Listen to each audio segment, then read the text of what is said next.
बड़े बड़े नेता के झूठ बोलने लग जाएंगे चुनाव जीतने के लिए, फिर देश में क्या होगा?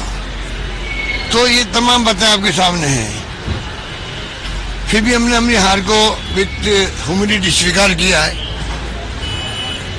पर इनका जो फाउल खेलना था, जो ध्रुवीकरण करना था, हिंदू मुसलमान की बात करनी थी, सनातन धर्म की बात करनी थी, ये पूरा गुमराह करने देश को, पूरे देश को।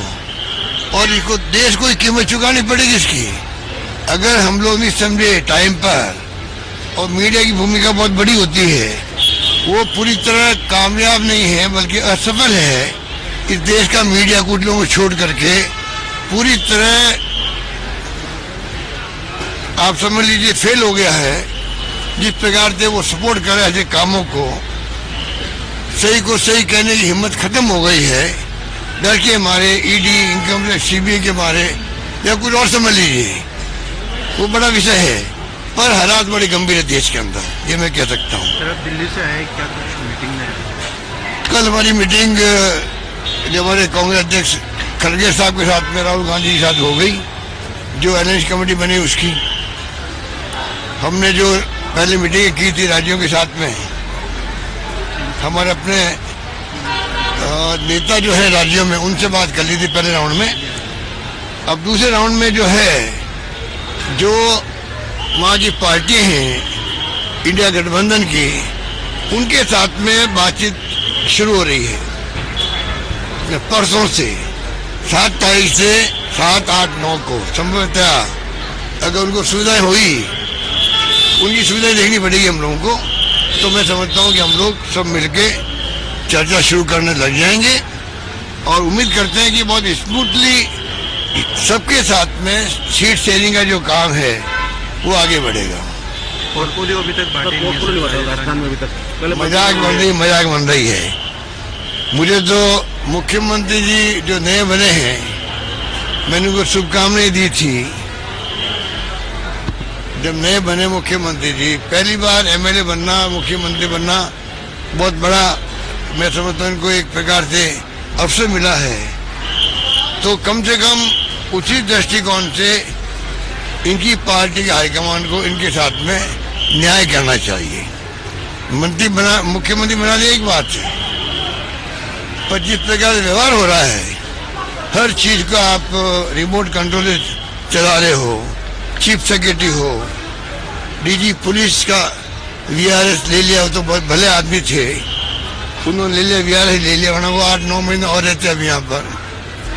उनको वीआरएस ले लिया उन्होंने, मान लीजिए, और 15-20 दिन लगा दिए मंत्रिमंडल गठन के अंदर, लगा दिए। चलो कोई बात नहीं। अब आप बताइए, 7 दिन हो गए मेरे ख्याल से, लगभग 7 दिन हो गए हैं, पोर्टफोलियो नहीं मिल रहे हैं, ये तो मजाक होगी ना। मतलब शुरुआत कैसी हो रही है राजस्थान के अंदर? फर्स्ट इंप्रेशन से लास्ट इंप्रेशन वाली बात है। आप क्या इंप्रेशन देना चाहते हो? आपकी दादागिरी चल रही है, होते जो हम लोग कहते हैं बहुत सारी भाषा, दादागिरी। ये बीजेपी का हाईकमान की दादागिरी है।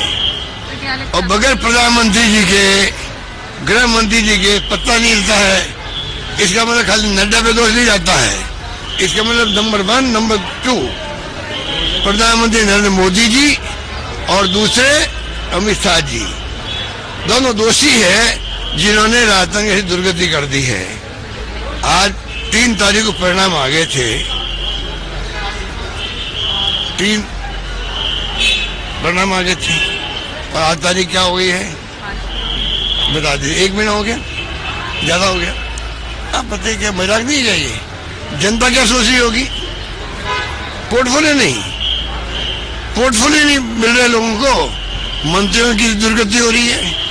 कोई लोग कह रहे हम तो जाते नहीं रूम के अंदर, जब पोर्टफोलियो नहीं मिलेगा हम लोगों को। कोई अत्युत्सव में जा रहे हैं, खाली फोटो हटा रहे हैं वहां पर, गांधी जी हटा दो, अम्बेडकर की हटा दो, गुरु गोलवलकर साहब भी लगा दो, लगाओ, कुछ भी करो, प्रशासन तो शुरू करो कम से कम। गवर्नेंस शुरू क्यों नहीं कर रहे हो? अभी मुख्यमंत्री को सीखने में क्या टाइम रहेगा?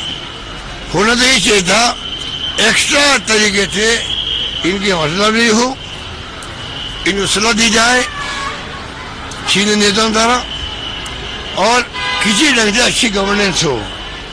मेरी शुभकामनाएं उनके साथ पहले भी थी, आज भी है, आगे भी लेकिन मैं कोशिश करूंगा।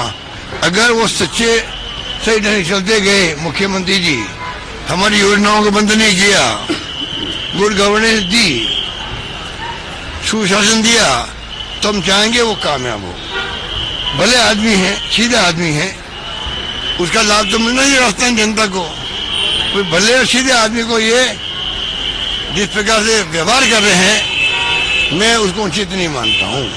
कल लोकसभा चुनाव में राम मंदिर का असर देखने को मिलेगा? अभी तो टाइम बताया गया 22 तारीख के बाद में। ये तो पूरा राम, भगवान राम का, हम तो बचपन से राम भगत हैं। हिंदुस्तान का हर हिंदू जो है वो राम भगत है। ये हिंदुओं में डिवाइड कर रहे हैं। जो बीजेपी में जाएंगे हिंदू, वो जो राम भक्त हो वो मानते ही लोग। तो डिवाइड हिंदुओं को नहीं कर रहे ये लोग क्या? ये खाली हिंदू मुसलमान नहीं कर रहे हैं, हिंदुओं में भी इन्होंने ये कर दिया है। जो आप बीजेपी में आइए, डिवाइड कर दिया गया है, किस रूप में कर दिया गया। और अभी तो शंकराचार्य जी बोलने लग गए हैं कि भाई हमें काय के लिए बुलाया जा रहा है। 5% आप करेंगे, धार्मिक गुरु हम लोग हैं, तो क्या हम वहां बैठ बैठ ताली बजाएंगे? अगर शंकराचार्य के मुंह से निकले क्या मैं वहां बैठा बैठा ताली बजाऊं, मैं काय के लिए जाऊं वहां पर? तो वो क्या रहा देश के अंदर? राष्ट्रपति जी को बुला नहीं रहे हो, वो आदिवासी महिला है। ये मौका था मोदी जी के लिए। मैं बात विशेष मोदी जी की कर रहा हूँ, जो ओबीसी के हैं। ओबीसी वालों को गर्व हुआ होगा जब प्रधानमंत्री बने तब। एक प्रधानमंत्री हमारे ओबीसी की सैनिका बन गया, प्रधानमंत्री बन गया है। तो ओबीसी का खुद का मान सम्मान बढ़ता अगर ये उस ढंग से फैसले करते तो। पर देश को झोंक दिया इन्होंने तनाव में, डर के माहौल के अंदर, हिंसा में, ईडी, इनकम टैक्स, सीबीआई के अंदर। मैं पूछना चाहूंगा, उनके लिए सुनहरा मौका था। ये छुआछूत का कलंक है देश के अंदर, मानवता में कलंक है छुआछूत का, और हिंदुओं में ज्यादा है। ये मौका था राम मंदिर का, वहां प्राण प्रतिष्ठा करवाते ये दलितों से भी, आदिवासियों से भी, ओबीसी से भी, सभी धर्मों के लोगों से, और शंकराचार्यों को आगे रखते। राष्ट्रपति भी आती वहां पर, मुर्मू जी। पूर्व राष्ट्रपति कोविंद साहब भी दलित वर्ग के हैं, उनको बुला लेते जिन्होंने आंदोलन शुरू किए थे, अडवाणी साहब को, जोशी साहब को। पूरे देश का आह्वान करते। ये ताली बजवाई थी इन्होंने, थाली बजवाई थी, उसी प्रकार आह्वान करते ये कि 22 तारीख को मैं आह्वान करता हूं देशवासियों से, 22 तारीख के बाद में इस देश में कोई छुआछूत नहीं होगी। ये मान्यता का कलंक लगाओ हमारे ऊपर, हिंदुओं पर, वो कलंक मैं धो दूंगा। 22 तारीख के बाद में इस देश में कहीं पे भी छुआछूत होना समाप्त हो जाएगा। तो मैं समझता हूँ मोदी जी का ऑरा बढ़ जाता।